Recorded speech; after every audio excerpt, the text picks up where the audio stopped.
Hey budget gardeners, Vita Loca here. Join me today as I show you how to plant the seeds for the Alyssum plant. So let's go.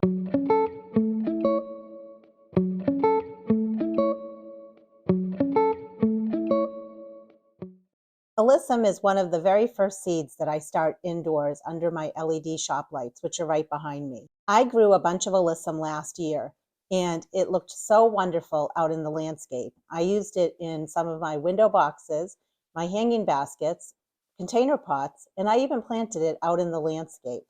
And it really just had a nice white pop of color, which I really like when you have a lot of other things going on in terms of color. It's nice to have that white color. Alyssum is also known as sweet alyssum as well as Lobularia. It thrives in cool weather. Here where I live, Zone 5B, it's considered an annual. However, in certain areas, it is considered a tender perennial. Alyssum comes in a lot of different colors. It's mostly known for the white color, but you will find it in pink as well as purple. And it's very short. It grows to about 3 to 6 inches tall, maybe a little bit taller. You typically will find it towards the front of a flower bed or towards the forefront of a container or a pot. I like it because it acts kind of like a filler as well as a spiller in many of my container pots. And even though it thrives in cool weather, which means it does well during the spring as well as the fall in the warmer parts of the world, here where I live in New Hampshire, it really does well all season long, even during the hottest parts of our summer. It's considered heat and drought tolerant, which is really nice. And it also does well in full sun as well as part shade. What I really like about Alyssum is that it's deer resistant. I do have a lot of deer that like to nibble on my plants here, but they do not touch the Alyssum. One thing that I really like about Alyssum is that it attracts the butterflies as well as the bees. It acts as a food source for beneficial insects. And what's wonderful about all of that is that then helps our vegetable plants as well as our fruit trees. It really gives them protection because it brings in all those beneficial insects and bugs. And here's a fun fact. Did you know that the flower of the Alyssum is edible? Well, it is. It has a sweet flavor and scent, but also it comes with a touch of anise or peppery flavoring. What I like to do is I do like to cut back my Alyssum a few times during the year, especially during the middle of summer. Sometimes I even cut it back twice. And the reason is it starts to get very leggy. It starts to get kind of tired. So I just shear it way back and it reflushes with a nice set of blooms again. So you definitely want to do that midway during the season. What I really enjoy are freebie plants. Alyssum often self-seeds, which means it drops its seeds. And the next season, I all of a sudden have free plants in my yard. And what I like to do is in the fall, when I'm cutting back a lot of my annuals that have gone by and the frost has hit them, I actually like to take the seeds and scatter them everywhere throughout my garden. So I do enjoy the free plants that do come up in my yard, but I also made a video in the fall time that showed you how to collect the seeds of an Alyssum plant. It's very easy, and I like to do that as well because I like to have control over those freebie plants, and I want to have plenty of plants to be able to put in my window boxes and my container pots. Now, Alyssum plants are slow to grow, so that's why it's one of the first plants that I start indoors. They usually take about 2 to 3 months to grow from seed to bloom. So I will be starting them here at the end of February, and my expected last frost date is mid-May. Last year, I did start the Alyssum a little bit before. I think I started them early February, but that's okay. They will take right off. And one thing that I'm planning to do this year that I haven't done in previous years, which should speed up germination, is putting the seeds that we're going to sow on top of a heat mat. Another option is you can also sow your seeds outdoors. And here where I live in a cooler area, you want to just make sure that you're doing that as soon as you can work the soil. It's always important to look at your seed packet and see how deep to plant your seeds. When it comes to Alyssum, they need light to germinate, which means you do not want to be covering them with any soil or any dirt. So I will just be barely pressing the seeds into the surface of my seed starting mix. And if I wanted to, I could cover them very lightly with vermiculite, and the vermiculite would still allow some light to come in. In the past, I've never covered my seeds with vermiculite, so I don't plan on doing that this year, but I wanted to mention that that's another good option, is to cover them with just a little bit of vermiculite. The key is just make sure you're pressing the seeds into the soil. They need to have that good contact with the seed starting mix or the potting mix. And although it takes about 1 to 2 weeks to see germination of the alyssum seeds, I'm hoping that I'll see germination pretty quickly, since we'll be putting these on top of a heat mat. And even though I am putting these on a heat mat, keep in mind that the seeds require about, and it's a big range, 55 to 75 degrees Fahrenheit to germinate. You definitely do not need to put them on a heat mat. They will still germinate if you don't do that. So you have a couple of options when it comes to starting your alyssum seeds. I want to go over the seeds that we're going to be starting. The first packet of seeds are seeds that I collected this past fall, which was in 2023. And all I wrote on the seed packet was alyssum, that they're white colored, and there are a ton of seeds in this little packet. The next packet of seeds are from Park Seed. They're quite old. It's been a number of years since I bought seeds from Park Seed. So I'm not sure how viable these seeds are, but now is a good time to get them planted. And it's a sweet alyssum pastel carpet. So it says there are 100 seeds in here. It'll be interesting to see how many, if any, germinate from this packet. These seeds here I got from Walmart, and it's Alyssum Carpet of Snow. You can get them pretty cheap. And I believe I've seen them at the dollar store as well. And it says on the seed packets, some of them were 20 cents, some of them were 99 cents. They are also quite old seeds. And it looks like this packet here is from 2011. And then a couple of packets here are from 2012. So my plan is I'm going to be sowing them in 3 different containers. The ones that are the carpet of snow will all get sewn together. The pastel carpet will get sewn in its tray. And the white alyssum seeds that I collected last year will get sewn in its tray. There are a couple of options when it comes to sowing your seeds. Like I said, you can definitely sow them outdoors as soon as your soil can be worked, which in colder areas, you just need to wait, right? Because our ground is still frozen outside. In the warmer areas, your soil is probably ready to go and you can be sowing these already. You can be sowing these in a 3-inch pot. You can sow them in a 6-pack. There are a lot of different options. And if you've been watching my videos, you know that I prefer to sow them in basically I sow them heavily in a restaurant to go container.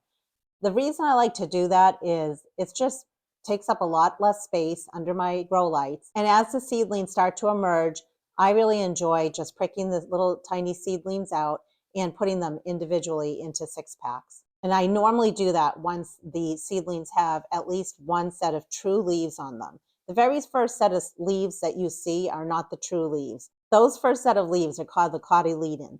The second set of leaves that you will see on a seedling, those are called the true leaves. And once I see the first set of true leaves, that's when I like to prick the plants out. All right, let's go ahead and get these seeds sown. I have seed starting mix that I made myself. I like to use a mixture of 2 parts of peat moss to 1 part of vermiculite. However, you can make whatever mixture you want, or you can buy your own seed starting mix. And another option is to use a potting mix. I prefer to use a seed starting mix when I'm working with small seeds, and the seeds of alyssum are definitely tiny. And then what I also did was I added a pot of boiling hot water to this seed starting mix. And I really mixed it all up. And then I covered this with a plate. And the reason I like to do that is to eliminate the chances of fungus gnats and fungus gnat eggs. Fungus gnats love to live in potting mix and seed starting mix. So I just want to eliminate the chances of having them in my house. And when it comes to the consistency of your seed starting mix, you want to make sure that it's nice and fluffy. And also you want to make sure that you're using a pre-moistened mix before you're planting your seeds. You want to make sure that the seed starting mix is not too wet. Notice when I squeeze this, I don't have water dripping out of here. However, notice that the seed starting mix is holding its form, and that's perfect. That's the perfect amount of moisture level in the seed starting mix. And here's the small little restaurant to go container that we're going to plant the seeds in, and we're going to heavily plant the seeds in this container. Notice there are holes in the bottom of the container, and when I water this container, I place it into a shallow dish that has no holes in it, and the water seeps up from the bottom. That's the best way to water your seedlings, is from the bottom. You don't want to be watering from the top. That causes a lot of problems. So we're going to go ahead and add the seed starting mix to this container. I like to press down on the seed starting mix, but I don't want to press down too hard. You want to make sure that you're eliminating any air pockets in there, but you also don't want to press too hard down because the roots need room to grow. So here's the packet of seeds we're going to sow first, and it's the Sweet Alyssum Pastel Carpet. The seeds are quite old. There's actually no date on the packet, but I know that they're a number of years old. So we're going to sow all of the seeds. And you can see the seeds are pretty small, very tiny. And I'm just sprinkling the seeds on the top here. Now, if I was going to put these seeds in, let's say, a 6-cell pack tray, I would probably put 2 per cell. And the reason is because these seeds are very old. So I'd want to make sure that I have a better chance of the seeds germinating. So I would do that because as years go by, the seeds lose their viability. So it's better to place extra seeds in 1 cell if you're going to use a 6-pack if your seeds are older. Next, we're very lightly going to press down on the soil, and the reason is we want good contact between the seed and the seed starting mix.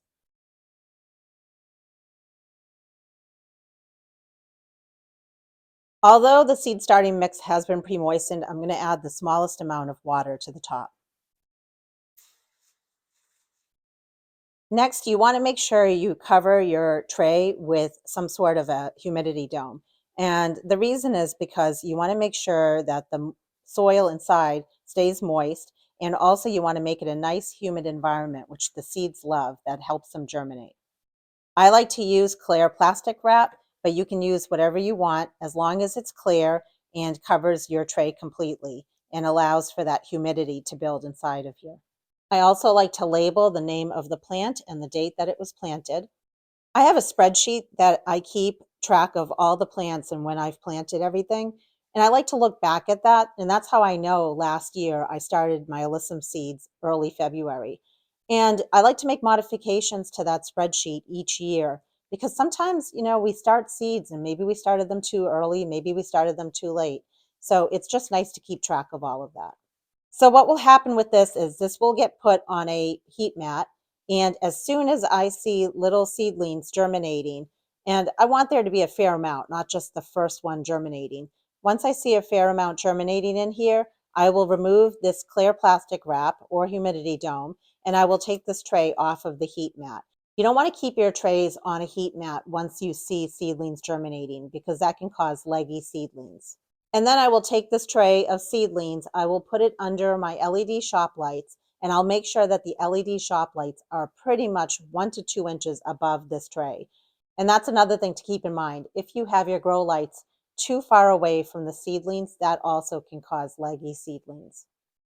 I just wanted to show you, here's the packet of seeds that I collected last fall. There are a ton of seeds in there. And I'm trying to move towards growing my own plants from seeds that I collected because I just can save so much money by doing that. I went ahead and I planted the rest of the alyssum seeds, so everything is now on a heat mat. And what I'll be doing in future videos is giving you updates on how the plants are looking. And if I run into any issues when it comes to my alyssum seedlings or any other seedlings that I'm growing, I will be sure to share those with you because that's real life. We grow plants and we try to baby them and take care of them, but sometimes we run into issues. And it's good to share that knowledge. If I was able to correct it or figure out what happened, I want to make sure I share that with you. And I'll be sure to bring you along on the journey when it comes to bringing the plants outside, hardening them off, and then getting them planted, fertilizing them, deadheading them, just so you know what the next steps are. If you have any questions about alyssum, please drop them below. And if you've grown alyssum before from seed or even just bought the plants from a store, I'd love to know what you think of the plant. Do you love it as much as I do? Spring is around the corner, and even though there's snow outside, that's not stopping me. I love it. This is a great time of year to be starting seeds, and I hope you're able to get out in your gardens as well. Until the next video, make it a great day with gardening.